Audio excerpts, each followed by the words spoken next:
그동안의 시장을 봤었을 때는 이 싸늘함, 그냥 아무것도 제대로 되어 있지 않은 상태의 싸늘함은 막연함이고 답답함이지만 무언가 풀려가는 가운데서 싸늘하면 원래 그렇게 얘기를 하죠. 아침이 오기 전이 가장 어둡다고. 여전히 싸늘한 건 맞지만 이제부터는 변곡점이 나타날 수 있는 그런 가능성들의 뉘앙스들이 조금씩 나타나고 있다. 첫 번째가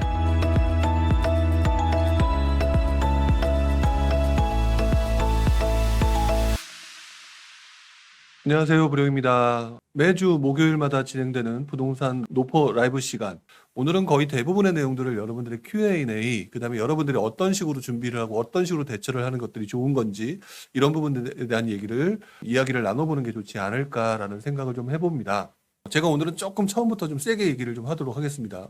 어떤 부분을 말씀을 드리고 싶으냐면 작년, 재작년에 제가 연끌하지 말라라고 얘기를 했었을 때 여러분들이 제 말이 들리지 않으셨던 분들이 상당히 많으셨을 겁니다. 자, 왜 그러냐면은 그때 분위기가 좋았는데 왜 저런 소리를 하지라는 생각을 했기 때문에 제 말이 들리지 않았을 것이고요.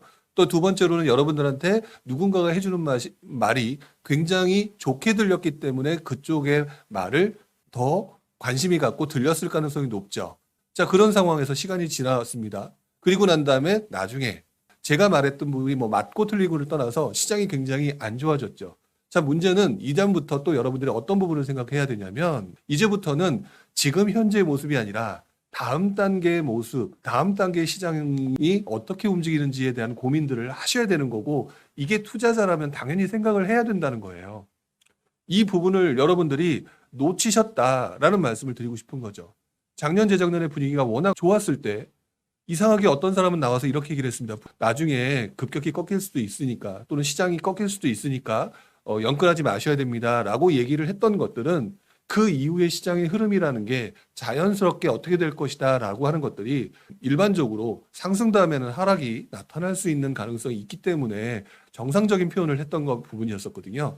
반대로 지금의 상황을 가지고 얘기를 한다면 이렇게 말씀을 드릴 수밖에 없어요.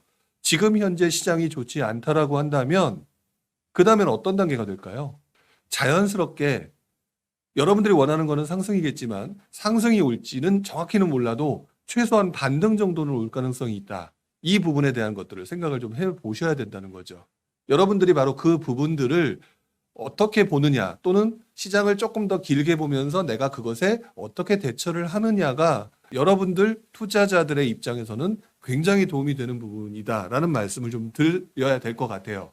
자, 그래서 여러분들이 지금 현재 2023년 부동산 시장, 지금 부동산 시장 전망하는 사람들의 거의 대부분들은 내년도 전망 별로 좋지 않게 말씀하시는 분들이 상당히 많죠.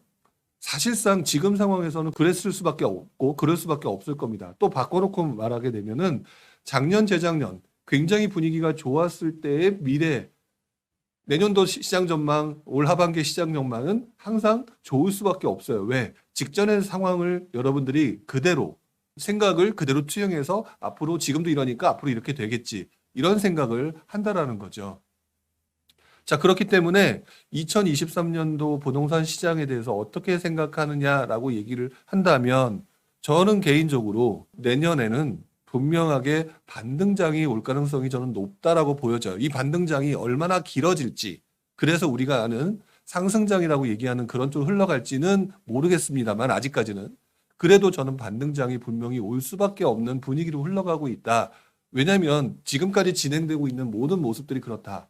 그리고 여러분들이 너무 단기적인 모습만 보고 미래를 판단하려고 하는 상황이 보이지만 제가 볼 때 지금 현재 나타나고 있는 정부의 규제 완화는 상당히 객관적으로 볼 때 괜찮은 방법으로 지금 진행하고 있다. 이렇게 좀 생각을 한다는 거죠. 일단 그 부분에 대해서 조금 더 정리를 좀 해보도록 하겠습니다.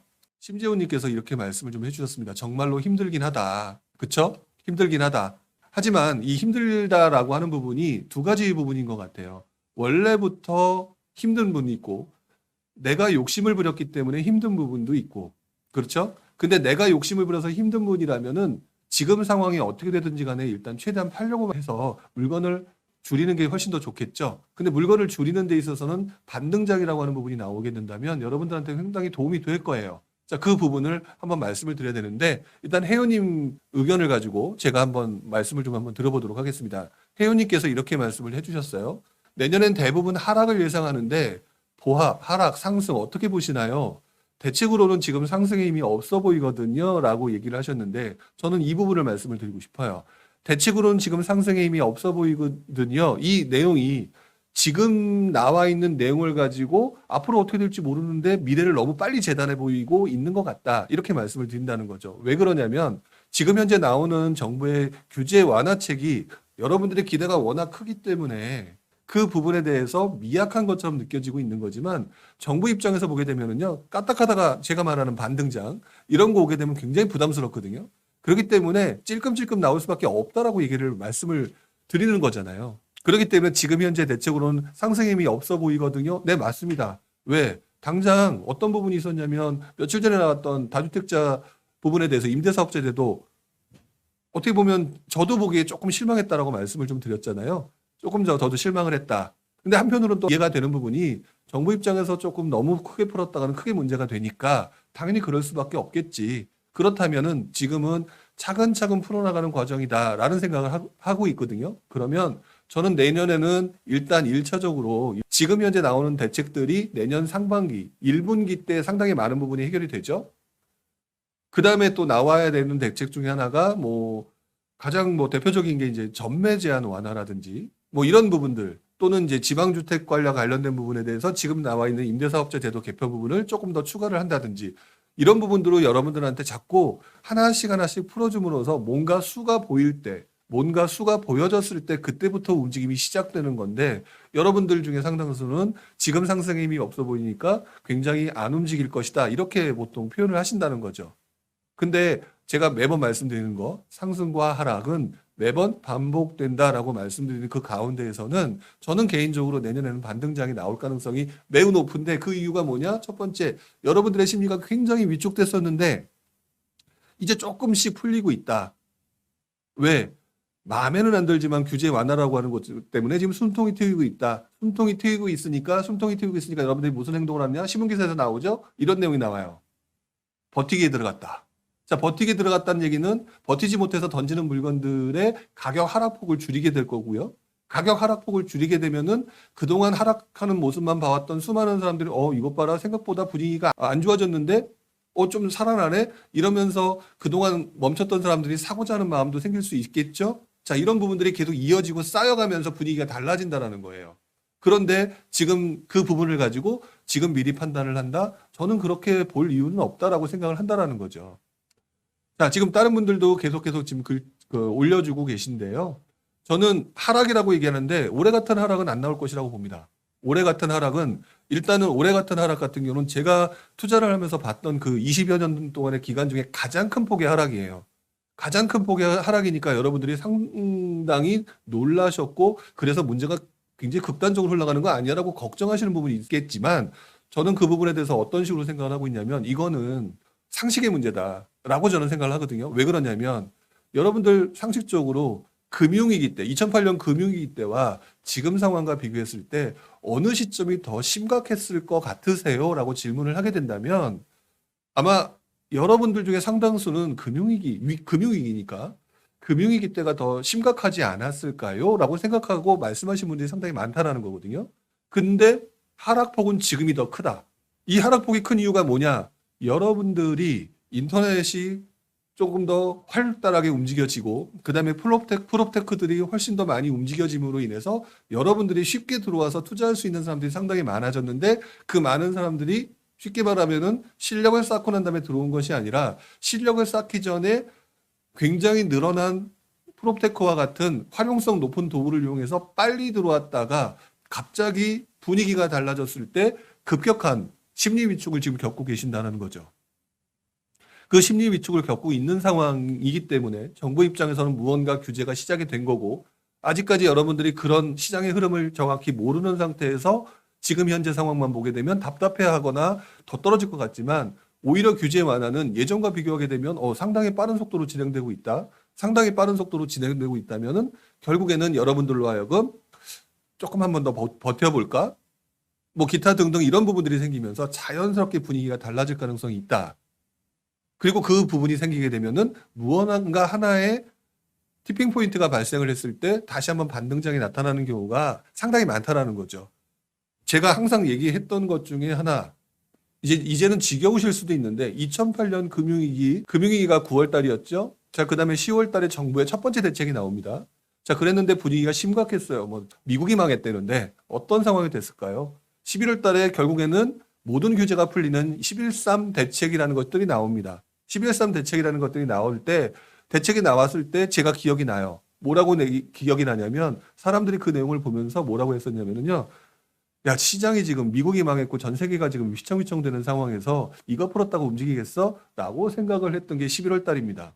그리고 12월 달이 딱 되었던 그 시점 역시 분위기가 크게 달라지지 않았고요. 2008년 하반기에 2009년 시장 전망의 거의 모든 전문가들은 내년도 시장 최악이라고 얘기를 하거나 또는 분위기가 안 좋다라고 얘기를 했습니다. 얘기를 했다라는 거죠. 그거는 2009년 시장 전망이라 부동산 시장 전망이라고 해서 아마 네이버나 뭐 이런 데 들어가서 한번 찾아보시면 나올 거예요. 거의 모든 전문가가 그렇게 얘기를 했다. 그건 어쩔 수가 없다. 근데 저의 경우에는 사실상 투자자이다 보니까 그럼에도 기회가 있지 않을까라는 생각을 좀 많이 해봤던 것 같아요. 그래서 기회를 찾았는데 저와 같은 사람들이 생각보다 많았다라는 거죠. 자, 그러다 보니까 그 상황에서 정부의 규제가 그 당시 우리가 잘 알고 있는 재건축 규제 완화, 그다음에 지금 현재 일어나고 있는 규제 지역 해제, 강남 3구를 제외한 나머지 지역들은 대부분 다 해제를 했고 모든 지역을 해제했고 뭐 그 밖에도 양도세 중과 부분을 유예한다든지 그런 대책이 지금과 비슷하게 나왔습니다. 자, 그랬는데 이 이후에 어떤 일이 발생을 했냐면요. 대부분의 사람들은 그렇게 분위기가 좋지 않다라고 생각했고 또 그 상황에서 많은 사람들은 시장이 어렵다라고 생각했지만 누군가는 그 와중에서도 기회를 보고 있었고요. 누군가는 그 와중에 되게 힘들었겠죠. 자, 2009년 1월 달에서 2월 달 사이에 어떤 일이 일어났었냐면 강남의 거래량이 증가하기 시작합니다. 자, 근데 2월 달에 강남의 거래량이 증가했던 그 상황에서 2월 달인가에 제 기억으로는 그 신문 기사가 강남의 거래량이 늘어난다라는 기사가 나왔는데 이때 왜 이런 기사가 나왔느냐?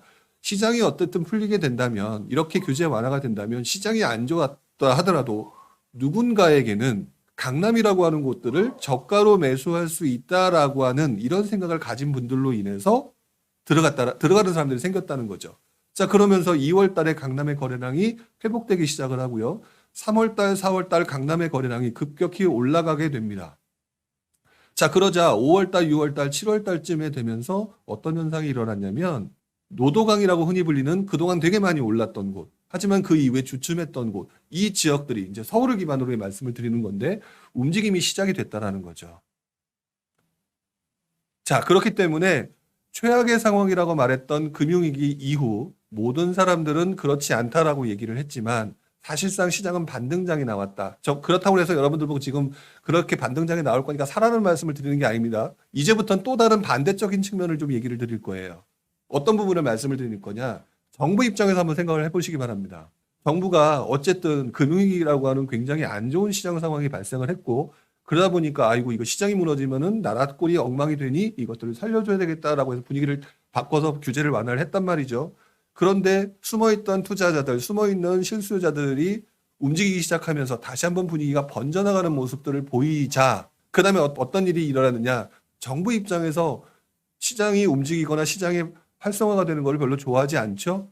정상화되는 건 좋아할지 모르겠지만 다시 한번 달아오는 걸 좋아하지 않는다. 결국 그때 정부가 했던 행동이 무엇이었냐면은 대출 규제의 그 당시 기준의 DTI 규제라는 것을 시작을 합니다.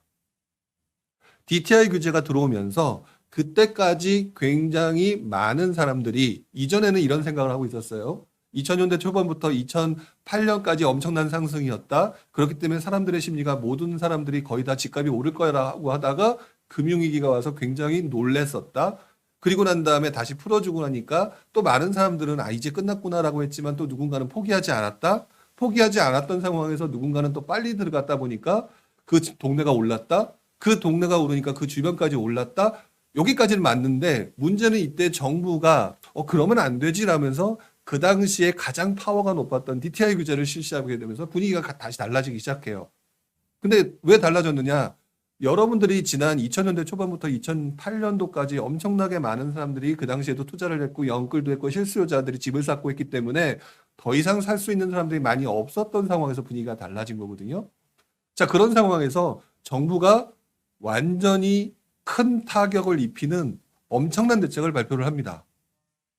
그게 바로 여러분들이 잘 알고 계시는 보금자리 제도예요. 자, 그런데 이 보금자리 제도는요, 지금의 특례보금자리랑은 조금 다르게 좀 생각을 하셔야 될 게, 이때 보금자리 같은 경우는 강남 세곡, 우면, 그 다음에 뭐 고향 원흥 하남미사 이런 것들을 분양을 하면서 시중 가격의 절반 가격으로 분양하겠다라고 얘기를 했었죠. 시중 가격의 절반 가격으로 분양을 하겠다라고 얘기를 하고 이러다 보니까 좀 분위기가 다시 한번 떨어지는 상황에서 어떤 현상이 나느냐? 그러면은 야, 집값은 지금 현재 많이 다시 올라왔는데 예전 수준으로 회복했는데 조금 기다렸다가 그거 한번 잡아볼까? 라고 하는 상황이 되니까 시장이 급격히 무너지기 시작합니다. 오히려 금융위기 때문에 무너지는 게 아니라 금융위기가 무너뜨린 것이 아니라 오히려 금융위기 같은 급전직하는 정부의 규제 완화를 만들어내고 다시 한번 회복세를 만들어내는 모습을 보였고요. 오히려 그것들이 무너지게 됐다는 가장 큰 이유는 첫 번째가 여러분들의 유동성인 대출 DTI 규제를 통해서 여러분들을 건드렸고, 왜? 돈이 많이 부족했었으니까.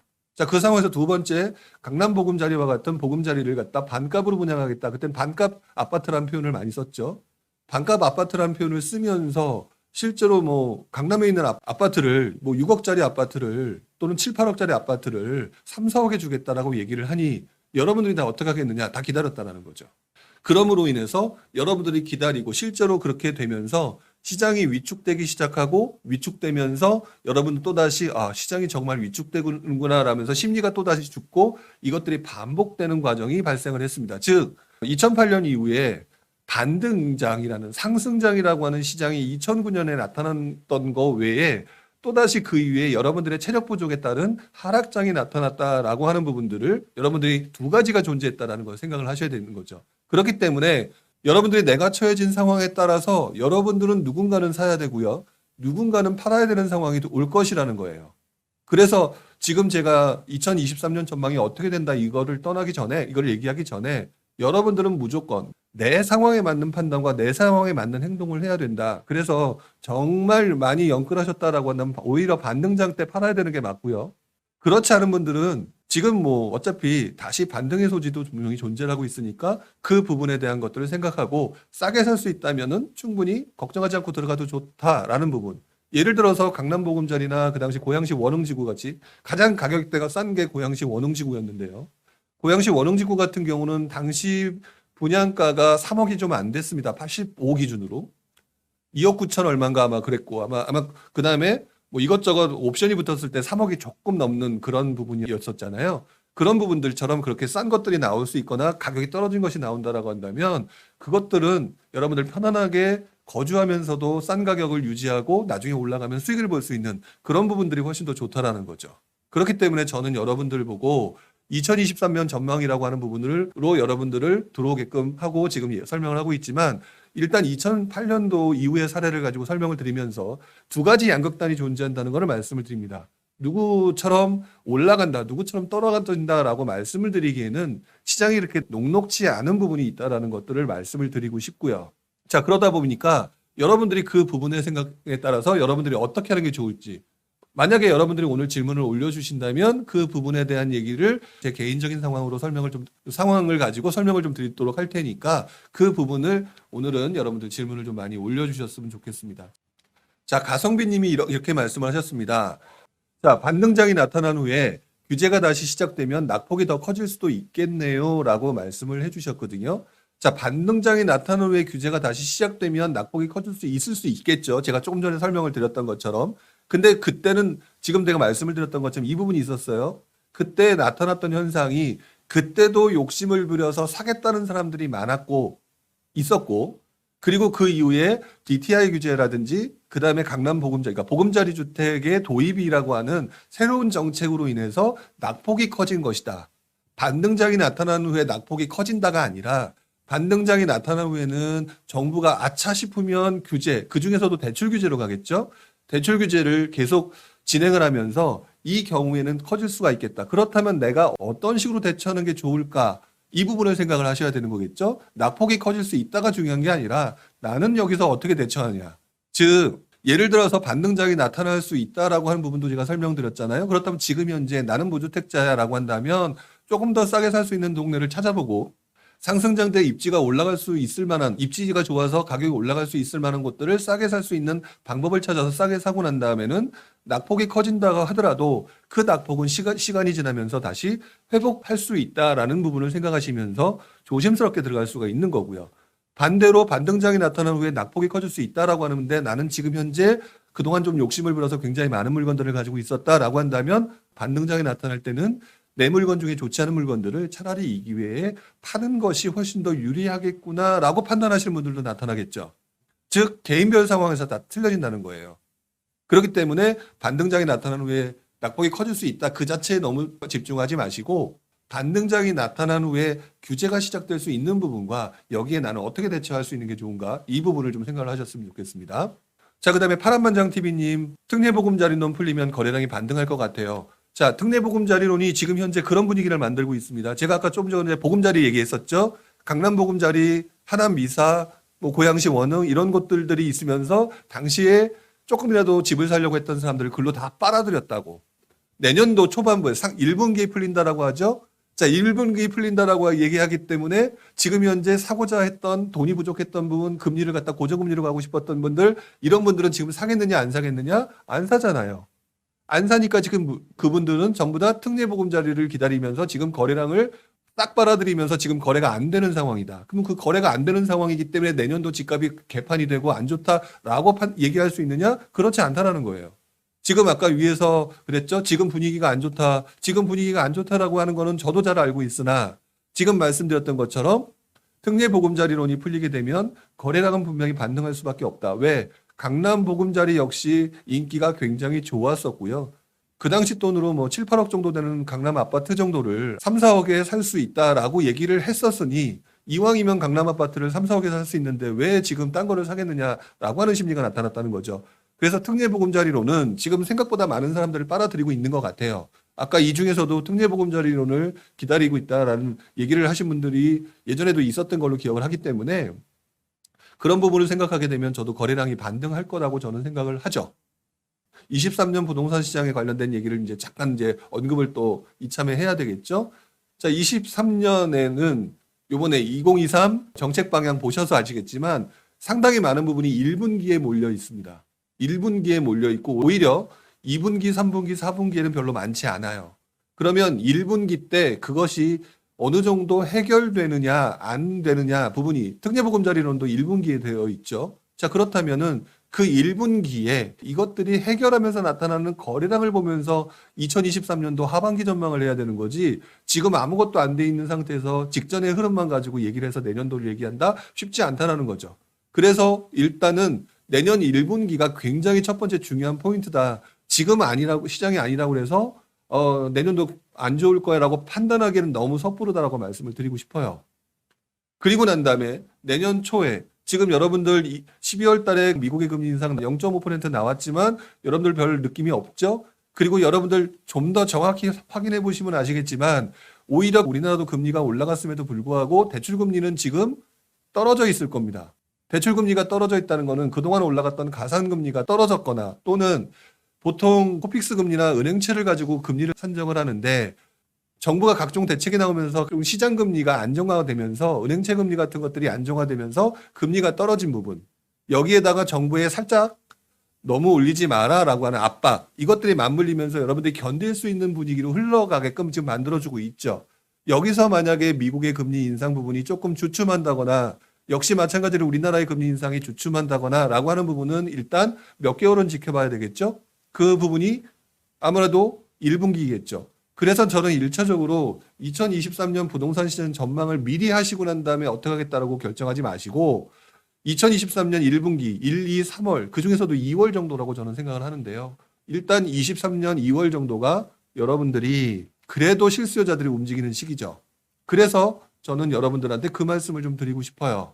일단 시장 자체는 부침이 있기 때문에 변동폭이 있기 때문에 어떤 티핑 포인트를 찾아야 되는데 2023년 1분기가 여러분들 규제 완화가 많고 그 다음에 금리 인상 부분에 대한 부분이 어느 정도 눈에 보일 거라고 느껴지기 때문에 그 부분을 생각하게 되면은 1분기 때 결정하셔도 늦지 않다라고 저는 생각을 합니다. 지금 미리 하락이다라고 얘기하기에는 2008년, 2009년에 반등장이 존재했다는 사실을 한 가지 기억을 하시고요. 그리고 난 다음에 1분기, 2분기 이 부분에서 1분기를 먼저 1차적으로 보셔야지 지금부터 아닙니다라고 판단하는 우를 범하지는 말자. 이런 말씀을 좀 드리고 싶은 거죠. 자, 시원스쿨님이라고 얘기를 해주셨는데 반등한다면 급하게 반등할까요? 라고 얘기했는데 급하게 반등을 하게 되면 오히려 규제가 들어오기 때문에 여러분들은 급하게 반등하는 것을 원하시면 안 되세요. 그 부분을 꼭 기억하셨으면 좋겠고요. 자, 삼리님이 이렇게 표현하셨어요. 내년에 반등한다면 지금 사야 할까요? 이거 되게 조심스러운 얘기라는 거죠. 아까 제가 뭐라고 얘기했는지 기억나시나요? 내년에 반등의 가능성도 있고요. 반등이 오게 되면 오히려 정부 규제가 들어오면서 반대로 떨어질 가능성이 같이 존재하는 되게 애매한 시기다. 그렇기 때문에 내가 처해진 상황에 따라서 가장 효율적인 투자 방법에 대한 고민을 해야 된다라고 말씀을 드렸지. 제가 지금 사야 된다라고 말씀을 드린 적이 없죠. 저는 오히려 반등장 때 연끌하신 분들은 파는 게 좋다라고 저는 분명히 드렸습니다. 근데 이것들을 여러분들이 받아들일 때 내 위주로 받아들인다라고 하는 부분을 제가 삼리님께 좀 조심하셔야 된다는 말씀을 드리고 싶어요. 무주택자이시라면 싸게 살 수 있는 곳이 나타난다면 그거는 무조건 사야 된다라고 제가 계속 말씀을 드리는 거죠. 하지만 만약에 삼리님이 여러 번의 투자를 경험이 있고 여러 개를 가지고 있다라고 한다면 저는 반대. 왜? 시장의 부침이 계속해서 이어질 텐데 몇 년간 이어질 것 같은데 그러면서 굉장히 마음고생하느니 그 시간대에 마음 편하게 열심히 공부하는 게 훨씬 더 낫겠죠? 그게 더 훨씬 더 낫다라는 거예요. 자, 그 다음에 아님께서 2023년 강남권 전세시장이 궁금합니다라고 얘기를 하셨는데 일단 오늘 신문기사인가요? 어저께 신문기사에 이렇게 나왔죠? 강남권이 입주 물량이 굉장히 많다. 일단 개인적인 의견이라는 전제하에 말씀을 좀 드리고자 하는데 일단 여기서 제가 이제 아까 말씀드렸던 상반기의 포인트와 하반기의 포인트의 전세시장의 하반기 포인트라고 좀 보고 있기 때문에 일단 전세시장과 관련된 부분을 말씀을 좀 드리려고 합니다. 일단 근데 강남권이라고 딱 축약해서 말씀드리기에는 아직까지 시장의 움직임을 판단하기는 좀 애매한 것 같아요. 전반적인 움직임을 가지고 먼저 얘기를 좀 해봐야 될 것 같은데 자, 작년에 정말 많은 전문가분들이 예상을 했던 것 중에서 틀린 것을 대표적으로 얘기를 하라면 올해 하반기에 전세 가격의 상승이라고 하는 부분이었습니다. 그렇죠? 저도 여러분들 기억하시겠지만 전세 대란급까지는 아니지만 전세난의 가능성이 있다라고 표현했던 사람이었고요. 결과론적으로 저도 지금 와서 보면 틀렸죠. 그렇죠? 자, 그런데 제가 제 책에서도 자주 언급하는 표현이지만 한 가지 확실한 거를 좀 생각을 해보셔야 됩니다. 여러분들은 자꾸 옳고 그름만 가지고 따지려고 한다. 그거는 공부 안 하고 날로 먹겠다는 얘기거든요. 자, 그런데 저는 어떤 식으로 생각을 하고 있냐면 저는 이전됐다라고 생각해요. 즉 올해 하반기에 전세 가격이 움직인다라고 얘기했던 근거는요. 여러분들의 투자 심리가 여전히 이어진다라고 하는 상황과 그 다음에 우리가 잘 알고 있는 계약갱신 청구권이 돌아오는 시기들 이런 것들이 쌓여가기 때문에 전세시장이 움직임. 그 다음에 서울 같은 경우는 기본적으로 전반적으로 부족하다라는 표현을 했었죠. 공급을. 이런 부분들을 가지고 얘기하기 때문에 이게 일반론적이죠. 자, 그런데 그 중간에 굉장히 큰 변수가 터졌습니다. 첫 번째, 작년 9월 달에 제일 먼저 정부가 한 부분이 뭐였냐면은 전세자금 대출 규제가 들어갔어요. 그렇죠? 그리고 난 다음에 그 이후에 금리 인상이 급격히 나타나기 시작을 합니다. 자, 그러면서 전세를 들어가든 뭐를 하려든 수많은 사람들이 차라리 움직이지 않겠다라고 하는 상황이 발생을 했고요. 차라리 움직이지 않겠다라는 상황이 발생되면서 우리 여러분들이 잘 아시는 것처럼 월세 가격도 오르고요. 아예 움직이질 않으니까 계약갱신 청구권이고 뭐고 간에 사람들이 보여야지 뭐 전세를 내놓든지 할 텐데 그런 부분이 없어지니까 즉 여러분들의 원래부터 존재하고 있었던 일반 실수요들조차도 그냥 멈춰버리는 그냥 그 자리에 주저앉아버리는 그런 부분들이 나타나면서 흔히 말하는 전세시장이 위축되고 역전세이 나고 이런 부분이 발생했다고 보거든요. 즉 일반론적으로 예측은 가능하나 그 이후에 나타나는 변수들을 생각해보지 못하고 또는 변수들의 고려가 어려운 상황에서는 이런 문제가 발생하는 건데요. 그렇다면은 아까 말씀드렸던 일반론적인 상황으로 봤을 때 그렇다면 정말 공급이 늘어났느냐? 원론적인 얘기죠. 안 늘어났어요. 그리고 오히려 지금 공급이 줄어드는 인허가 물량도 줄어들고 입주 물량 자체는 지금 이제 당분간 늘어나긴 하겠죠. 그런 부분이 발생하잖아요. 그렇다면 흔히 말하는 전세난의 가능성에 관련된 부분들이 여전히 존재하는 상황에서 급격한 시장 변화의 변수에 따른 움직임이 뒤로 이전되었다라고 저는 보고 있어요. 그러면 계약갱신 청구권들이 그 이후에 굉장히 많이 늘어났던 분들도 있겠지만 결국 내년도 전세 시장은요. 특별한 변수가 오지 않는다라고 한다면 원래대로 다시 회복되는 가운데에서 지금 전세 시장이 회복되고 있는 거 알고 계시나요? 회복되고 있는 가운데서 내년 하반기에 소폭이나마 전세 시장이 회복되는 것으로 보여진다라고 저는 생각을 해요. 왜? 회복될지 아니면 오히려 반대로 뭐 전세난이 나타날지 그 부분에 대해서는 함부로 판단할 수 없지만 첫 번째로 지금 아까 말씀드렸던 금리 인상 부분이 어느 정도 유지가 되면서 전세자금 대출 금리도 올라가지 않고 있죠. 그리고 지금 전세자금 대출 금리도 지금 강제로 떨어뜨리고 있죠. 일단 첫 번째로 우리은행이 떨어뜨렸고요. 농협이 떨어뜨렸고요. 최근 들어서는 국민은행이 떨어뜨렸다는 기사를 제가 봤습니다. 이게 정부의 의도든 뭐든 간에 떨어뜨리고 있죠. 근데 월세는 계속 올라가고 있죠. 월세가 올라가면 어느 순간은 전세자금 대출 받는 게 훨씬 더 유리해지는 상황이 오죠.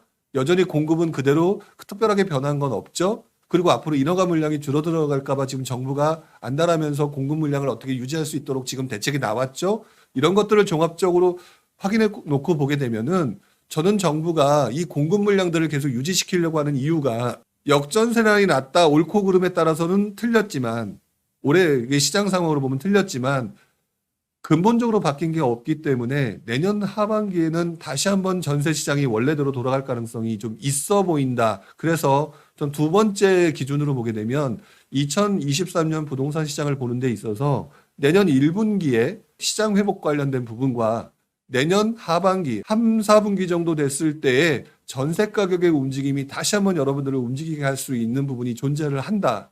그렇기 때문에 여러분들이 그 부분을 생각을 하시려면 또다시 그 큰 그림 속에서 생각을 하시겠죠. 그렇다면 입주 물량이 많은 곳에 들어가야 될까요? 내년도도 꾸준히 입주 물량이 많은 곳에 그런 곳에 차라리 전세난이 나타나는 곳이 낫지 역전세난이 나타나거나 입주 물량 폭발하는 동네로 들어가는 게 맞을까요? 안 맞잖아요. 이렇게 구체적인 판단으로 이때부터는 접어들어야 되겠죠. 자, 그래서 그 부분을 좀 생각을 해보게 된다면 저는 크게 2023년 부동산 시장 전망을 하는 데 있어서 첫 번째, 내년 상반기가 반등의 가능성을 보이는 첫 번째 변곡점이 될 가능성이 있고요. 자, 그 다음에 너무 크게 오르지만 않는다면 정부 규제가 다시 심하게 들어오진 않겠지만 반등장이 크게 올 수 있다라고 한다면 오히려 그 부분에서 조금씩 정부 규제가 강화될 수 있으니까 오히려 여러분들이 따라서 움직이는 모습들이 별로 좋아 보이지 않아요. 차라리 천천히 시간적인 여유를 두고 보시는 게 맞고요. 그 다음에 하반기에 전세 가격이 회복될 수 있는 부분에 대한 고려를 해야 된다. 그랬을 때는 여러분들이 그래도 집을 사야겠다라고 한다면은 당연히 사야 되는 사람 입장에서는 전세 가격도 싸고 입주 물량도 터진 이런 것들이 물량들이 더 쏟아져 나올 가능성이 있으니까 그쪽으로 들어가셔야 되겠죠. 자, 이렇게 생각을 하시는 게 맞는데 지금 제가 얘기했던 부분이 도대체 무슨 소리인지 모르겠다라고 하시는 분들도 있겠죠. 자, 그 말은 바꿔놓고 말하면 내가 그동안 거시경제도 볼 줄 모르고 부동산 시장의 움직임이나 부동산 시장의 과거 역사가 어떻게 움직였고 여러분들의 선배들이 어떻게 움직였는지를 모르는 상태라는 거죠. 일단은 이 내용을 앞으로도 제가 계속해서 반복해서 말씀을 드릴 것 같아요. 어쨌든 이런 것들이 반복되다 보면 여러분들 뇌리에 들어오면서 어느 정도 안착될 수 있을 거라고 믿고 계속 이 얘기는 반복하도록 하겠습니다.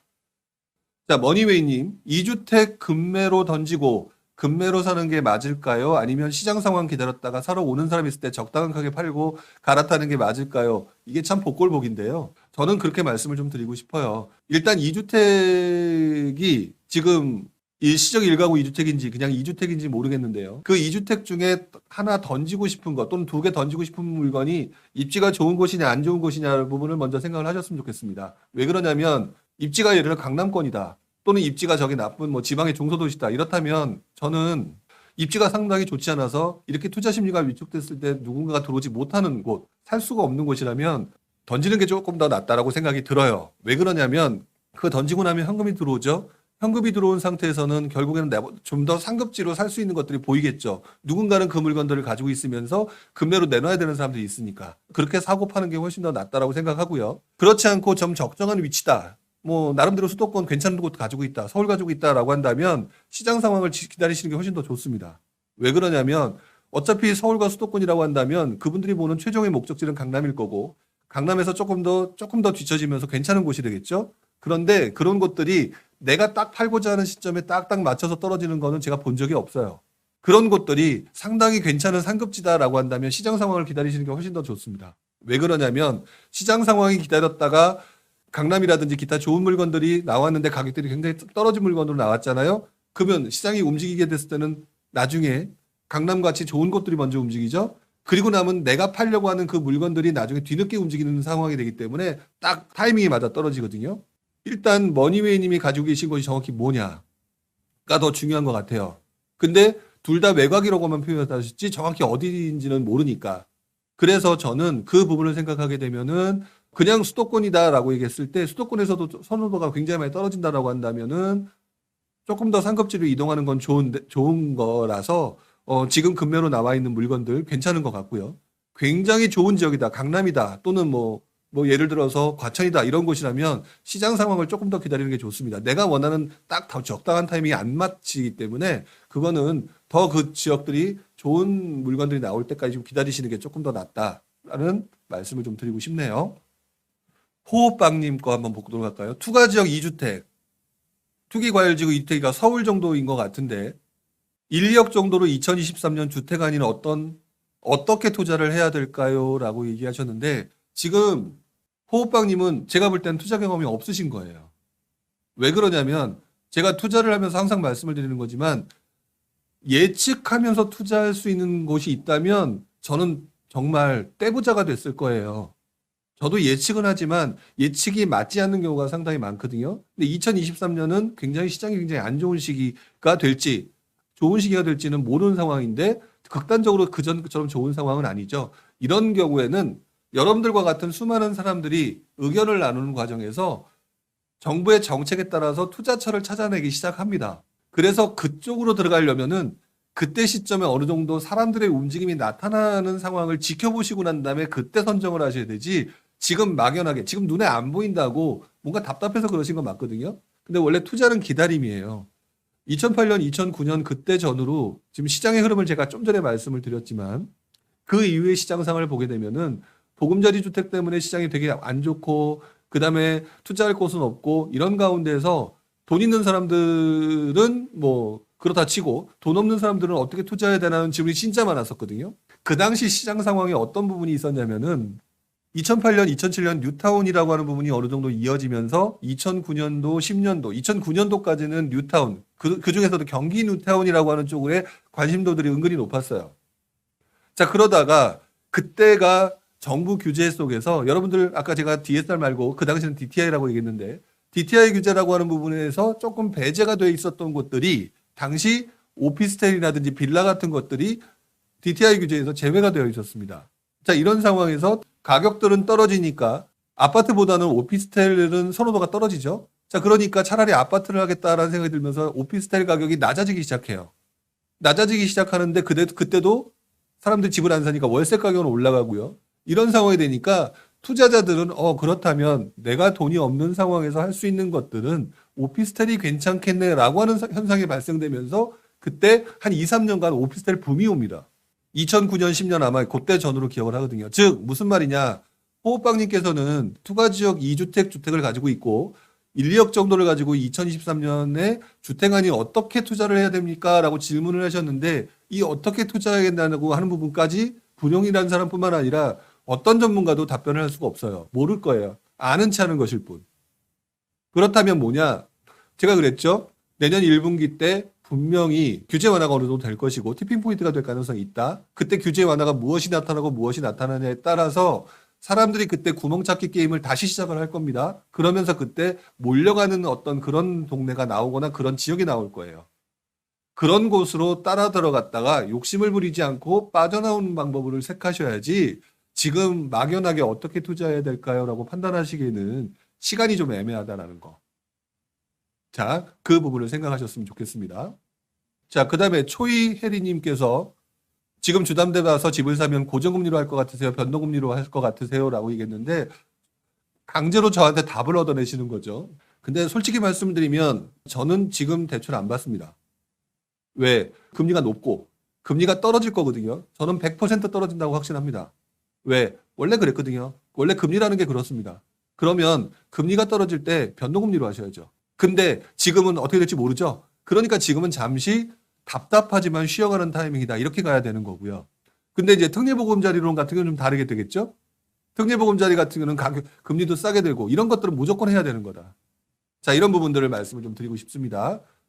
자, 이런 얘기를 조금 더 자세하게 듣고 싶으시다라고 얘기를 한다면 저희 지금 현재 불용의 밴드방을 모집하고 있습니다. 여러분들 관심 있으시면 밴드방 오셔가지고 또는 부지런 카페 오셔가지고 한번 확인을 좀 부탁을 드릴게요.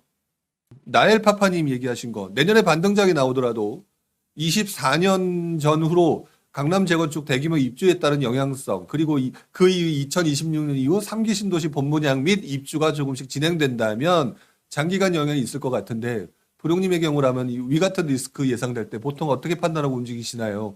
되게 복잡하게 설명을 해주셨는데 간단합니다. 저는요 물건을 진짜 좋은 물건을 아니면 그리 오래 보관하지 않아요. 제가 거주하는 곳이 아니라면. 그렇기 때문에 여러분들의 상당수는 아마 잔뜩 보유하다가 지금 되게 힘들으신 상황이 왔기 때문에 발생되는 문제거든요. 그러니까 저는 그게 그렇게 문제가 없어요. 제가 견딜 수 있는 정도, 수준 정도. 저도 사람이니까 실수하니까. 근데 지금 또 뭐라고 얘기하셨냐면 2024년 전후로 강남 재건축 대규모 입주에 따른 영향성 이렇게 표현하셨는데 그게 무슨 문제가 있을까요? 내가 몸이 가볍고 여유가 있다면 강남 재건축 대규모 입주에 따른 영향성이 누군가에게는 안 좋겠고 누군가에는 좋겠죠. 몸이 가벼운 사람이고 돈이 여유가 있는 사람이 강남 재건축이 대규모로 입주한다라고 하면은 그게 좋은 영향성일까요? 나쁜 영향성일까요? 나쁜 영향성이지 않지 않을까요?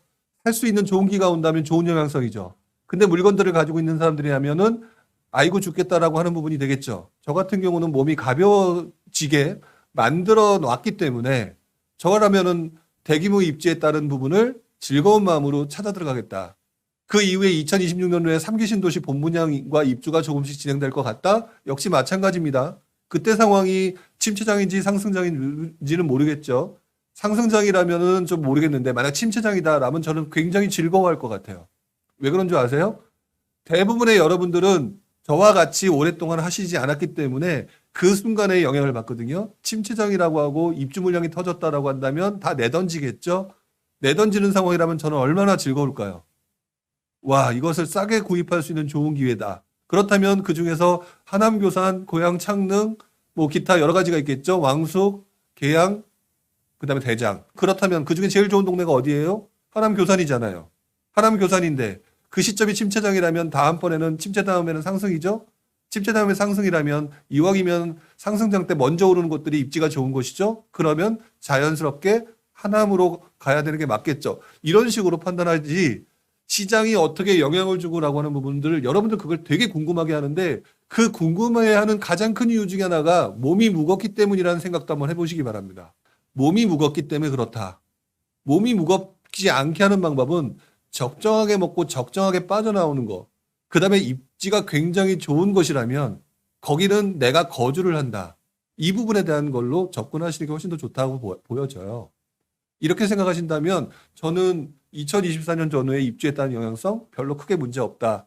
3기 신도시 본분양 역시 큰 게 문제 없다. 오로지 중요한 것은 싸게 살 수만 있다면 다 좋은 기회다. 라는 말씀을 좀 드리고 싶네요.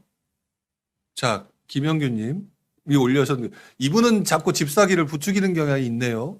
내년 하반기 상황 봐서 움직이세요. 거시경제가 너무 안 좋습니다. 라고 얘기했는데 한 가지 제가 말씀을 드리면 저도 금융기관에서 이쪽과 관련된 일을 했던 사람 중에 하나입니다. 거시경제가 너무 안 좋은 거 저도 인정을 하고요. 한 가지 여러분들이 좀 착각하고 있는 게 있다고 저는 생각이 들어요. 거시경제가 안 좋다고 집을 못 사거나 거시경제가 안 좋다고 무엇을 투자를 못 하거나 라고 하는 게 아니다는 사실. 투자라고 하는 거는 역발상의 개념이기 때문에 오히려 거시경제가 안 좋다라고 하는 부분이 오히려 투자한테 되게 좋은 거.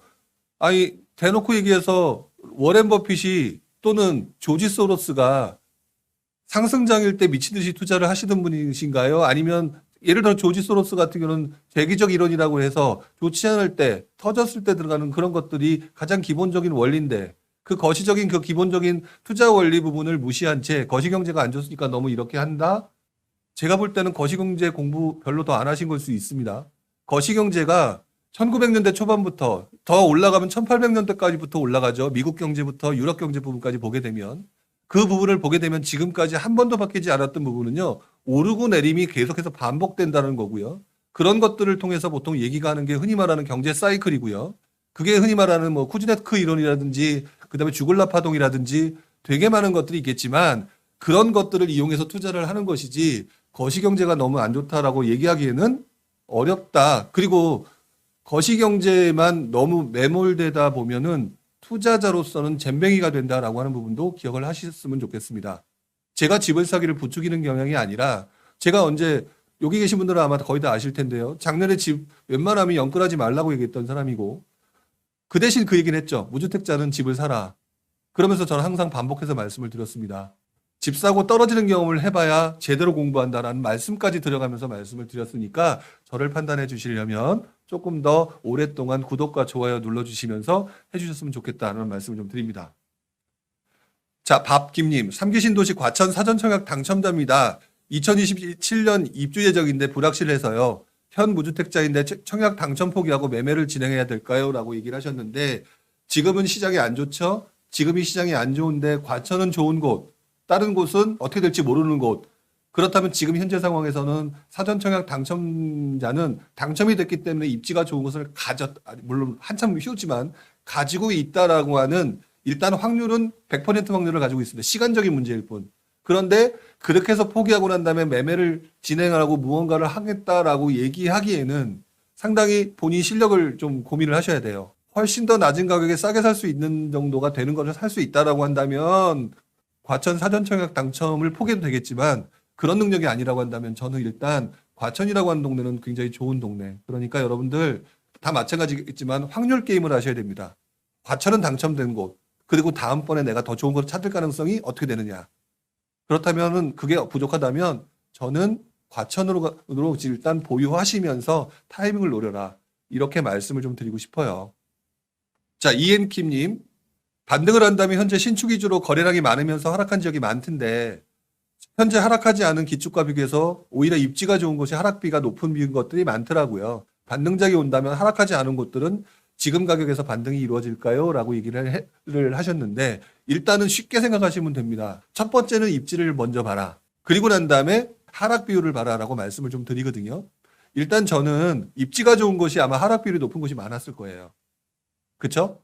입지가 좋은 곳이 하락 비율이 높은 곳이 많았는데 주로 신축 같은 경우가 뭐냐면 이렇게 하락 비율이 높았다는 얘기는요. 그 동네 집값이 다 떨어진 게 아니라 그 동네 그 집을 연끌했던 사람이 많다는 얘기예요. 그 동네 집값이 연끌했던 사람이 많다는 얘기는 그 동네 연끌했던 사람들이 다 무너져거나 그것들을 누군가가 다 걷어가게 되면 원래대로 돌아간다는 얘기가 되거든요. 원래대로 돌아가는 얘기이기 때문에 단기적으로 시세 차익을 보기가 상당히 좋습니다. 그런데 입지가 좋은데 떨어지지도 않고 지금도 변함이 없는 동네가 있어요. 그런 동네는요. 말 그대로 웬만한 사람들 살 수 없는 동네들. 흔히 말하는 한남동이라든지 압구정이라든지 이런 곳들이기 때문에 이런 곳들은 쉽사리 떨어지지도 않아요. 이런 곳들이 내가 어느 쪽에서 선택하는 게 좋냐라고 했다면 오히려 입지가 좋은 곳 중에서 하락 비율이 높은 곳들이 훨씬 더 유리하겠죠. 그리고 지금 현재 많은 분들이 느끼시겠지만 다 안 사는 것 같고 피하는 것 같지만 지금 물밑에서 아름아름 돈 있는 사람들 또는 조금 실수요자들 싸게 사고 싶어서 다들 안달이잖아요. 지금도 경쟁률 높은 데 분명히 나오고 있잖아요. 그런 부분들을 생각하게 되면 이게 쉽사리 떨어질 수 있는 시장은 아니다라는 거 기억하시고 내 몸이 무거우면 좀 쉬어가시면서 공부하시고요. 그렇지 않으면은 지금 말씀하셨던 거 입지가 좋으면서 하락비율이 높은 곳 들어가셔도 저는 굉장히 괜찮다. 이거는 계속해서 반복해서 말씀을 좀 드립니다. 마지막 한 분 정도 보고 얘기를 하도록 하겠습니다. 기린비어라고 하셨는데요. 1주택자, 구축 아파트 소유라고 하셨습니다. 재개발 빌라 급매로 매수, 갭 2억, 완공 때까지 기다려서 갈아타기로 입주하고자 하는데 본영님 의견은 어떠신가요? 라고 얘기했는데 저한테 맨날 혼나는 의견이 바로 이 의견입니다. 제가 아까 좀 전에 확률 게임이라고 말씀을 드렸죠. 1주택자는 이미 구축이긴 하지만 일단 보유하고 있는 것, 떨어지고 있지만 사는데 아무 지장이 없는 것. 그렇기 때문에 다시 반등장이 오거나 상승장이 오게 되면 가격이 올라가겠죠. 그렇죠? 그렇기 때문에 이 확률은 시간이 문제일 뿐 100%입니다. 자, 그런데 재개발 빌라를 급매로 매수, 완공될까지 기다려서라고 했는데 재개발 빌라 급매라고 하는 부분에 굉장히 많은 함정이 있죠. 뭐냐? 관처가 지나고 이주를 했던 곳이라든지 또는 초기 재개발이라든지. 그런데 그나마 관처나 이주주인들은 그나마 낫죠. 완공될까지 기다려서 갈아타기로 입주할 수 있다. 이거는 돼요. 근데 만약에 이 질문이 그게 아니라 대부분의 사람들이 그 부분이 많거든요.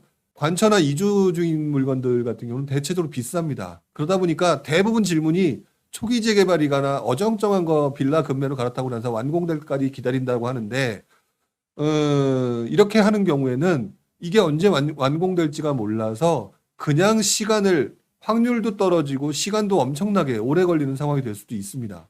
자, 그렇기 때문에 저 같은 경우는 만약 이 재개발 빌라가 제대로 완공이 정해져 있는 곳이냐 아니냐가 가장 중요할 것 같고요. 그렇지 않은 물건이라고 한다면 쓸데없는 생각하지 마시라.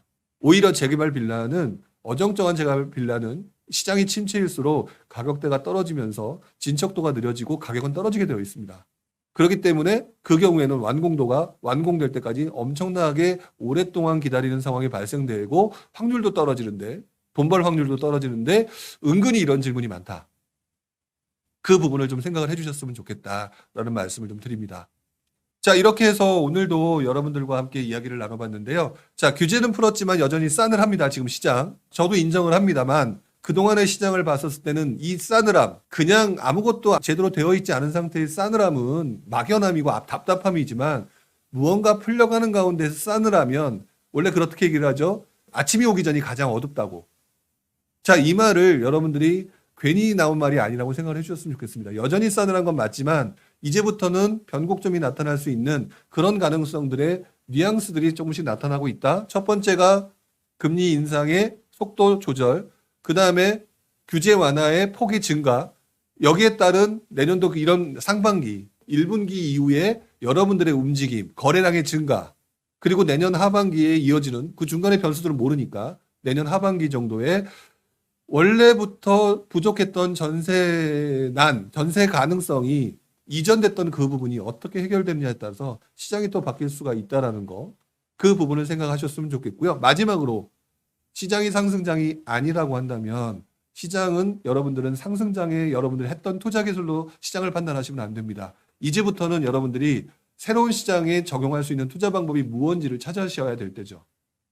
2008년, 9년, 10년도에 예전에 사람들이, 선배들이 어떤 투자 방법에 집중해서 하셨는지 옛날 책들도 한번 살펴보시면서 한번 오늘 하루 시간을 좀 보내셨으면 좋겠다. 이런 말씀을 좀 드립니다. 자, 이렇게 해서 오늘 여러분들과 함께 부동산 노퍼 12월 29일 올해 마지막 시간 이야기를 나눠봤고요. 다음 주에 새로운 마음으로 새해 첫 번째 시간 여러분들과 함께 역시 마찬가지로 Q&A로 진행하도록 하겠습니다. 다음 주에 뵙도록 하겠습니다. 수고하셨습니다.